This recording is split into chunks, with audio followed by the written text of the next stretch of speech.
नमस्ते, मेरा नाम है विनय सुल्तान और आप लोग देख रहे हैं दी ललन टॉक। हम लोग फ़िलहाल छिंदवाड़ा के भगवान सृजन पब्लिक स्कूल में हैं।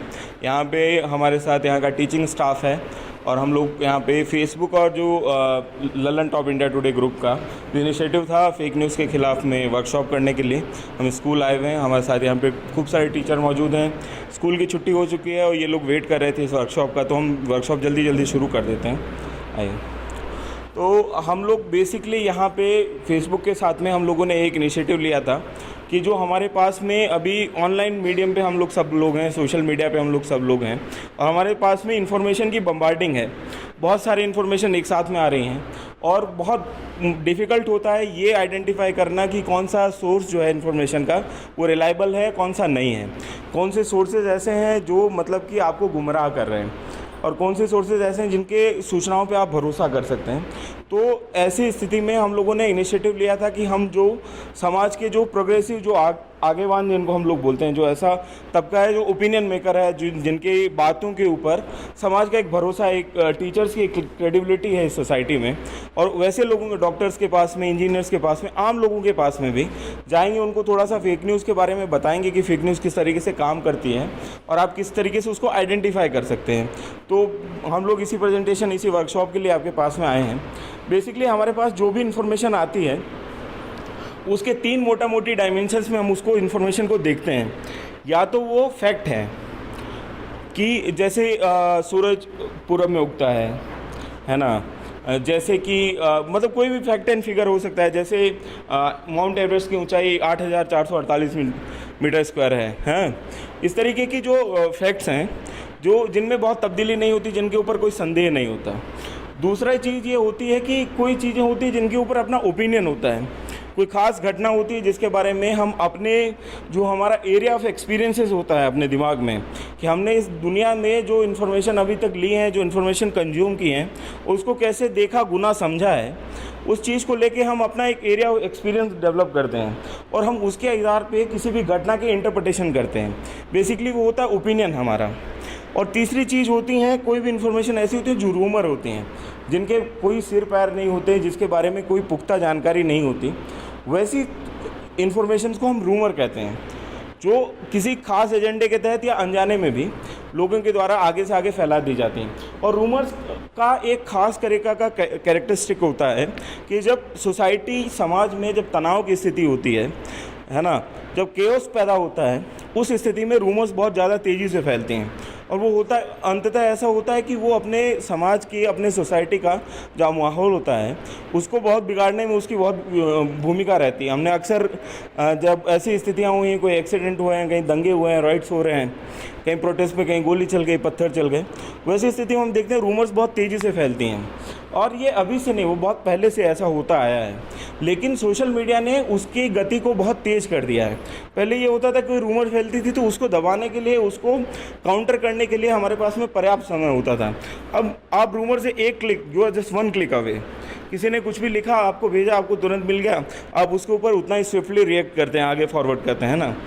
तो ऐसी स्थिति में हमको थोड़ा सा फेक न्यूज़ के बारे में समझना पड़ेगा, सोचना पड़ेगा। तो हम लोग ये एक प्रेजेंटेशन आपके लिए बना के लेके आए हैं। सब लोग देख पा रहे हैं इसको? अगर विजिबिलिटी ना हो तो आप हमें बताइएगा। ये बेसिकली तीन बातें हैं जो हम लोग बोल रहे थे आपको, फैक्ट्स, ओपिनियन एंड रूमर्स, है ना। जैसे हम आपको तीन स्टेटमेंट्स देते हैं, जैसे दिल्ली उत्तर भारत में है ना, तो ये आपको क्या लग रहा है, ये फैक्ट है, रूमर है या ओपिनियन है? जी, ये फैक्ट है। फैक्ट है जी। बेसिकली हम लोग, आप जब बच्चों को पढ़ाते हैं तो आप लोग यही बताते हैं कि कोई भी हम लोग जब मैप देखते हैं तो उसका जो अपर साइड होता है वो नॉर्थ होता है, और जो निचला होता है वो साउथ होता है, लेफ़्ट साइड में वेस्ट होता है और इस साइड में, राइट साइड में ईस्ट होता है। हम लोग ऐसे ही समझाते हैं। तो उस हिसाब से हम जब भारत का नक्शा देखते हैं तो ऊपर की तरफ है, तो दिल्ली उत्तर भारत में ही पड़ता है उस तरीके से, क्योंकि ये इस जगह पे पॉइंट आउट है ना।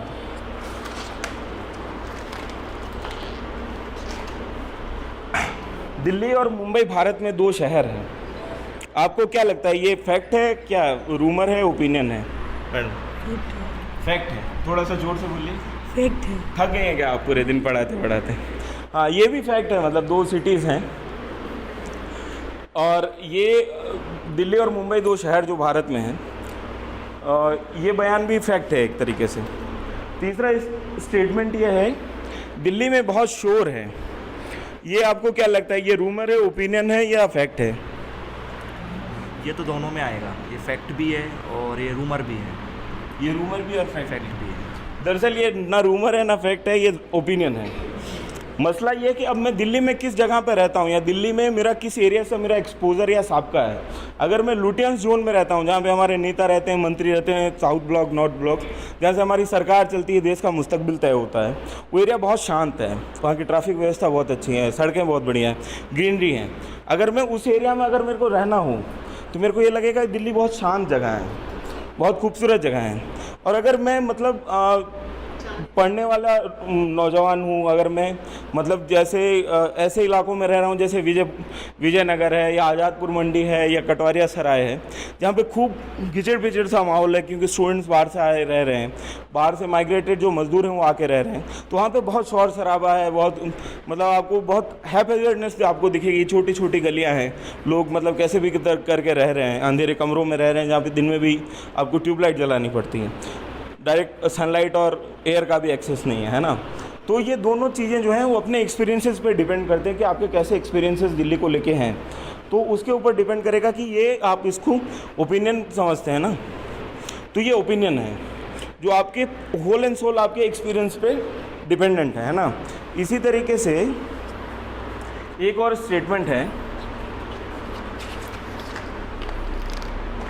मुंबई एक छोटा शहर है। आपको क्या लगता है, ये ओपिनियन है, रूमर है या फैक्ट है? ये रूमर है सर। ये रूमर है। इसमें भी ये दरअसल हमको आइडेंटिफाई करना बहुत ज़रूरी है। उसका मसला ये है कि वही एरिया ऑफ एक्सपीरियंसेस कैसे हैं। मान लीजिए आप कहीं न्यूयॉर्क घूम के आए या संघाई है ना, या बीजिंग, और आपने इससे भी बड़े शहर देखे हैं, तो आपको ये लगेगा कि ये बात सही है, ठीक है कि मुंबई थोड़ा छोटा शहर है बनिस्बत संघाई के या शिकागो के या न्यूयॉर्क के, एम्स्टर्डम के, है ना। अगर आप छिंदवाड़ा से गए हैं, है ना, मंडला से गए हैं, ऐसे इलाकों से गए या जबलपुर से गए हैं, जो शहर जो है बनिस्बत मुंबई के छोटे शहर हैं, तो आपको ये लगेगा कि ये स्टेटमेंट गलत है। तो आपके एक्सपीरियंसेस पे ये डिपेंड करता है कि आप इस स्टेटमेंट को कैसे देखते हैं। दरअसल ओपिनियन है ना। इसी तरीके से ये एक स्टेटमेंट है, सरकार मुंबई शहर का नाम बदलने जा रही है। आपको क्या लगता है, ये रूमर है, ओपिनियन है या फैक्ट है? ओपिनियन। रूमर है। थोड़ा आप मतलब आप बहुत मेहनत करवा रहे हैं क्या टीचर से? आप बहुत धीरे धीरे बोल रही हैं। हाँ, ये ओपिनियन है। ओपिनियन है। कैसे? मतलब शायद किसी ने बोला हो कि बदलने जा रही है वे। ये ऐसी, हाँ, ये अपने को इसको, हाँ, आप क्या बता रही हैं? अफवाह है ना। और क्या सर? हाँ, रूमर है। आप रूमर है। अच्छा, तो ये दरअसल सच ये है कि ये रूमर है, क्योंकि हमारे पास में ऐसे किसी भी सोर्सेज से जानकारी नहीं है। अगर ये स्टेटमेंट ऐसा होता कि मुख्यमंत्री ने घोषणा की है कि मुंबई का नाम बदलने जा रहा है, तो ये होता फैक्ट। आप समझ पा रहे हैं, क्योंकि हमारे पास में एक कोई ऑफिशियल सोर्स है जिससे हम ये समझ सकते हैं कि ये बात कितनी सच है। क्योंकि और अगर जब तक ये नहीं है, एक कोई एनोनिमस कैरेक्टर है, सरकार कौन है? सरकार आइडेंटिफाई कर नहीं सकते ना, सरकार तो ऐसे हम और आप हैं क्योंकि वोट डालते हैं। तो एनोनिमस कैरेक्टर है, आपको कुछ भी पता नहीं है कि कौन बोल रहा है, कहाँ से बोल रहा है। तो इस तरीके की जो इन्फॉर्मेशन होती हैं वो रूमर होती हैं। तो मोटा मोटी हम लोग समझ गए हैं। बेसिकली आपको तीनों चीज़ें क्लियर हो गई ना बहुत, कि मतलब टीचर्स को एक तरीके से किसी चीज़ के ऊपर जानकारी देना में मतलब मेरे वैसे ही हाथ पैर काँप रहे हैं। मतलब अजीब एक्सपीरियंस है जिनसे मैं मतलब मेरे लिए टीचर्स से बात करना उस तरीके से थोड़ा सा अलग एक्सपीरियंस है, क्योंकि मैं अभी तक पढ़ता ही आया हूँ स्टूडेंट के तौर पे। तो आप मोटा मोटी तीन चीज़ें हम लोग समझ गए बेसिकली, कि रूमर क्या है, ओपिनियन क्या है और फैक्ट्स क्या हैं, है ना। अब हमारे पास में कुछ प्रेजेंटेशन है, जैसे जो इस दौर के बहुत सा मतलब पॉपुलर फेक न्यूज़ हैं।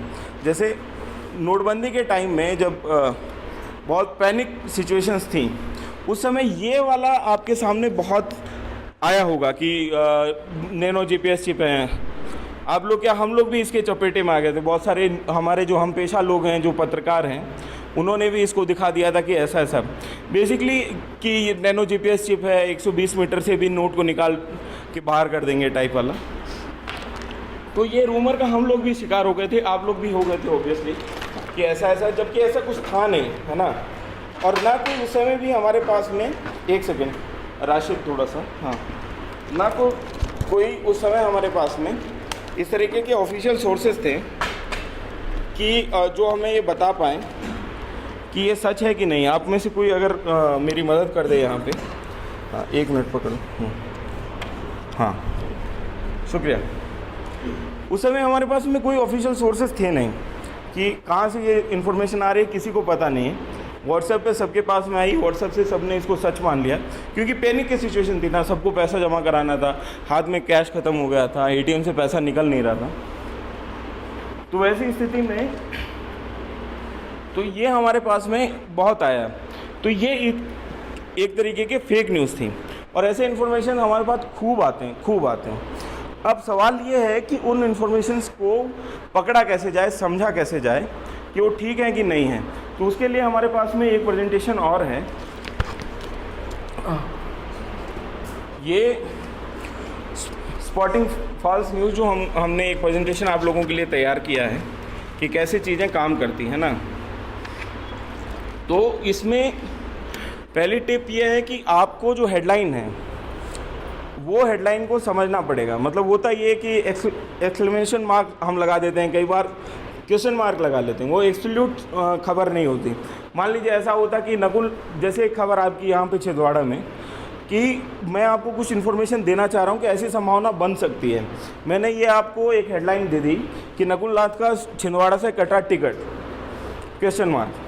तो इसका मतलब ये है कि ये संदेह है ना, लेकिन हम उसको एब्सोल्यूट उसको खबर मान लेते हैं कि अरे उसका टिकट कट गया, जबकि वो होता है कि अभी कटने की संभावना, या उसमें मतलब अभी प्रश्न चिन्ह है ना, या इस तरीके से कि कोई ऐसी घोषणा होती है जिसके बारे में बहुत संदेह होता है, उसके बारे आगे हम विस्मय आदि बोधक चिन्ह जिसको हिंदी में कहते हैं, एक्सक्लेमेशन मार्क, वो भी लगा देते हैं।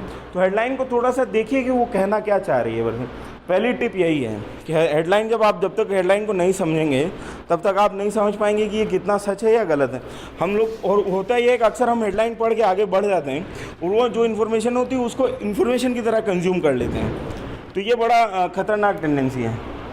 दूसरी चीज़ ये है कि लुक क्लोजली एट URLs जो होते हैं, जो हमारे पास में एक एड्रेस आता है ना www.aajtak.com/ जो खबर होती है, तो उसको समझना बहुत ज़रूरी होता। ये है कि जैसे हम लोग पहले, आज से आपको 10 साल पहले जब याद हो कि जब इंटरनेशनल ब्रांड्स एक तरीके से इंडिया में आना, मतलब जो पॉपुलर होना शुरू हुए थे, जैसे रीबॉक है, नाइक है, इस तरीके के जो ब्रांड्स हैं, फास्ट्रैक है, उनके बहुत पायरेटेड वर्जन्स खूब आए थे। रीबॉक आया था, नाइक की जगह मतलब उसकी स्पेलिंग थोड़ा सा चेंज, नोकिया जब खूब चला था उसकी जगह नोकला या नोकाया ऐसा कुछ बना के फ़ोन को बेचे गए, है ना। तो वैसी पायरेसी जो है ना वो इंटरनेट पे भी खूब होती है। आज तक में, जैसे आज तक एक रिलायबल सोर्स है, 20-25 साल से उस चैनल का हिस्ट्री है, आप लोगों का विश्वास है उस चैनल पे, या BBC के ऊपर आपका विश्वास है, तो उसके URL में खेल कर देंगे। आज तक की जगह पे जैसे AAJ आज TAK तक, है ना, तो उसमें AAJ आज TAAK तक, है ना, एक ए बढ़ा दिया आपने, फर्स्ट हैंड आपने देखा नहीं, लोगो भी वैसा ही, लेआउट भी वैसा ही वेबसाइट का। तो उसमें होता है कि आपको लगता है कि यार ये रिलायबल सोर्सेज है, इसके ऊपर भरोसा किया जा सकता है। आप यही सोचेंगे ना, आज तक पे छवि खबर है। जैसे BBC का एक पायरेटेड संस्करण था, BBC भारत, बहुत चला था, उसने बहुत अनाप शनाप इस किस्म की खबरें फैलाई थी। तो उसमें लोग ये सोचते थे कि BBC इंडिया का हिंदी वर्जन है, BBC भारत, उसको वैसा समझ, बाद में वो वेबसाइट बंद कर दी गई। तो इस तरीके के जो ना पायरेटेड किस्म के, या स्पेलिंग के साथ में जो आपके छिंदवाड़ा का वर्ड है कि झोल झाल करके, वो लोग ऐसा खूब जो इन्फॉर्मेशंस फैलाई जाती हैं। तो आपको थोड़ा सा URL क्लोजली देखना होगा कि वो किसी रिलायबल सोर्सेज से है कि नहीं, कहीं पे भी जब आपको URL मिल रहा है। तीसरी चीज़ ये है कि जब आप खबर पढ़ रहे हैं तो आप उसके सोर्स के बारे में उसको इन्वेस्टिगेट करिए कि आप में से ये खबर किसके हवाले से बताई जा रही है। क्या वो सूत्रों के हवाले से बताई जा रही है, जैसे हमारे कई हम पेशा लोग कई पत्रकार करते हैं, क्या ऐसे ही अनाप शनाप नाम दे दिया गया है, मुख्यमंत्री के हवाले से घोषणा कर दी गई है।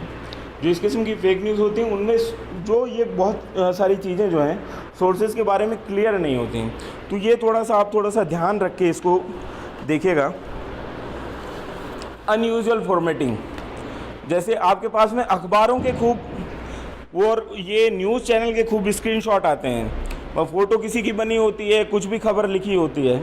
अभी हम जब यहाँ पे थे छिंदवाड़ा में ही, तो उसमें शशि थरूर के बारे में एक ऐसे हमने स्क्रीनशॉट देखा था जिसमें बोला गया था शशि थरूर ने कहा कि नरेंद्र मोदी को हटाना और शिवलिंग पे जूता मारना टाइप का ऐसा कुछ उसमें बोला गया था। होता ये है कि फ़ोटोशॉप का ज़माना है, एक सॉफ्टवेयर होता है जिसके ज़रिए आप फ़ोटो के साथ में कुछ भी मनपसंद बदलाव कर सकते हैं। तो ऐसी स्थिति में होता है कि न्यूज़ चैनल्स के या अखबारों के जो ओरिजिनल कंटेंट होता है उसके हेडलाइन में, उसके प्रिंटेड मटेरियल में कुछ छोटी बहुत तब्दीली करके और अपने हिसाब से इन्फॉर्मेशन फैला दी जाती है, जबकि ऐसा होता नहीं है।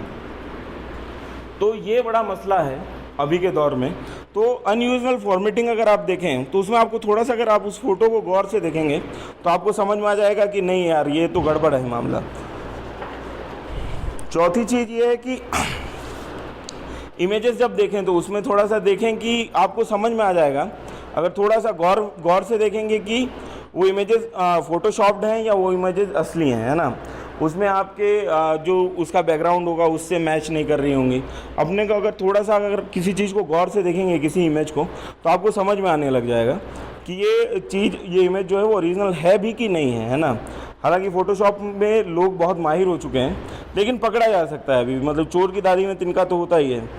चौथी चीज़ बहुत इंपॉर्टेंट है, माफ़ कीजिए छठी चीज़, आपके पास में जो इन्फॉर्मेशन आ रही है, मान लीजिए छिंदवाड़ा में 3 साल पहले दंगे हुए जिसमें 2 लोग मारे गए, ये 2013 की खबर है। वो खबर आज तक ने रिपोर्ट की अपने वेबसाइट पे, है ना, लेकिन उस बात को 3 साल बीत गए हैं। अब मैं खबर वो वापस रीसर्फेस कर दूं या रीसर्कुलेट कर दूं तो अपन वो खबर पढ़ेंगे, अपन फिर से उसी तरीके की उत्तेजनाएं लोगों के बीच में फैल जाएंगी कि ऐसा ऐसा काम चल रहा है, लेकिन ऐसा होता नहीं है। मतलब आप अगर उसको, अब उसमें आपका क्या, आपका सोर्स भी रिलायबल है, मान लीजिए आज तक है या कोई और न्यूज़ चैनल है जो प्रतिष्ठित है, जिसकी एक मतलब कि रिलायबिलिटी लोगों के बीच में है, लेकिन डेट उसमें गलत है। डेट 2013 का, हमने वो डेट नहीं देखी, हम स्किप कर गए क्योंकि डेट बहुत छोटी सी लिखी होती। जब आप कोई खबर खोलते हैं तो उसमें आपके सामने ये हर वेबसाइट का स्टैंडर्ड है, उसमें ये लिखा हुआ आता है कि लास्ट अपडेटेड।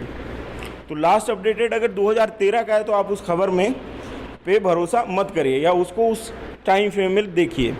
अभी ये नहीं कि 2013 की घटना जो है वो 2018 में हुई है, तो ये बहुत चेक करना बहुत ज़रूरी है। और अगर आपको कोई इन्फॉर्मेशन फिर भी ठीक नहीं लग रही है, अगर रिलायबल सोर्सेज होने के बावजूद आपको लग रहा है कि यार नहीं ये मतलब मिस इन्फॉर्म किया जा रहा है हमको या मिसकोट किया जा रहा है किसी नेता को, तो उसी इन्फॉर्मेशन के दूसरे सोर्सेज भी देखिए। मान लीजिए आपने आज तक पे कोई खबर देखी, कोई BBC पे खबर देखी और कॉन्ट्राडिक्टरी है, तो दूसरे और सोर्सेज पे भी देखिए कहाँ पे क्या बोला गया है या कहाँ कोई इन्फॉर्मेशन कैसी है, या ये इसके ऊपर सही रिपोर्ट हुई है कि नहीं, या नेता का क्या बयान आया है, कोई सफाई आई है। थोड़ा सा उसको चेक कर लेंगे तो हमारे पास जो है पिक्चर जो है वो क्लियर हो जाएगी। और इसमें एक और चीज़ समझनी होगी, आप लोग पढ़ाते हैं तो हमारे यहाँ पे एक कला आपके मध्य प्रदेश से तो बहुत बड़े बड़े व्यंगकार हुए हैं, शरद जोशी हुए हैं और हरिशंकर परसाई हुए हैं। व्यंग लिखना हर जिसको हिंदी और इंग्लिश दोनों अखबारों में बहुत पुरानी प्रैक्टिस है ना। कई बार होता है कि कोई स्टोरी जो है मजाकिया अंदाज में लिखी जाती है, व्यंग लिखा जाता है और उसको हम लोग क्या रियल इन्फॉर्मेशन की तरह कंज्यूम कर लेते हैं। तो वैसा नहीं, हमको ये फ़र्क करना पड़ेगा कि कोई स्टोरी जो है वो क्या कोई व्यंग्यात्मक लेख है क्या, अभी के हालातों के ऊपर कोई व्यंग किया गया है क्या। अगर वो हमको नहीं समझ में आ रहा है तो वो बड़ी दिक्कत की बात है।